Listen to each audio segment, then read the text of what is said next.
And for Off the Block, I'm Vinny Lopes, and man, wow, oh wow, what a time it was in the NCAA tournament playing matches. I'm also joined by the voice of the Rainbow Warriors, Christopher Wells. And Chris, we just saw a pretty epic playing match tonight, Penn State, Hawaii. Rainbow Warriors weren't able to come up with a victory. Pretty good effort, though. What were your thoughts on the match? Just that first set when you go down by 8 or 9 points, and you go down in the teens portion, and a lot of teams will kind of pack it up and get ready for the second set. But this team, they've been comeback kids all season long. They got that second chance. They got a shot at redemption.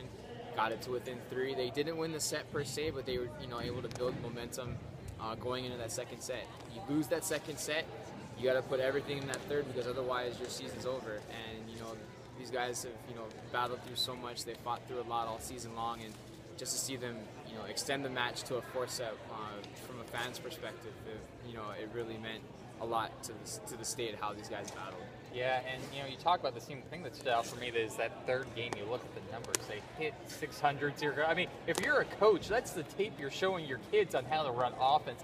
Was that the best we've ever seen Hawaii's offense this entire season? That third game, because that just looked unstoppable. 16-0 and 21, yeah. And they hit, I think that's 686. They've had a couple of sets where they've gone no errors, 1 error, and they've just hit for a high percentage. They've been hitting in the 300s for most of the season in their matches, and just the way that they're able to side out, not let Penn State get into any sort of rhythm offensively, get back in that set. 686, you're going to be doing some good work. Now, for Hawaii, obviously, you guys would have loved to have won the national championship. But, what does it just mean for the state? And maybe you can help explain to some of us mainlanders what it just means that Hawaii volleyball's back and that the Stanford Center was rocking this year, or Stanford Center. First time since 2002 they were able to make it to the NCAA tournament. And as the course of the season went on, you get into that win streak. You get, 8 matches, 10 matches, 12 matches. The crowd started to pick up. Yes, you had, your regulars that were there, 1,500, 2,000 or so. You talked about the Stanford match.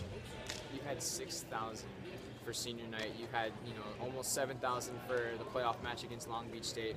It's a state where it's a little bit different because there is no professional team. Hawaii is the ticket in town. Whatever the sport, they have diehards, but then they have, the fans that, what am I going to do?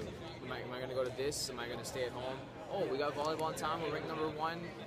They're on a win streak. Yeah, sure, why not? So for the casual fan, they made a lot of fans this season, and just for this team to be relevant in the conference, in the top 4 for most of the season, for them to be relevant nationally.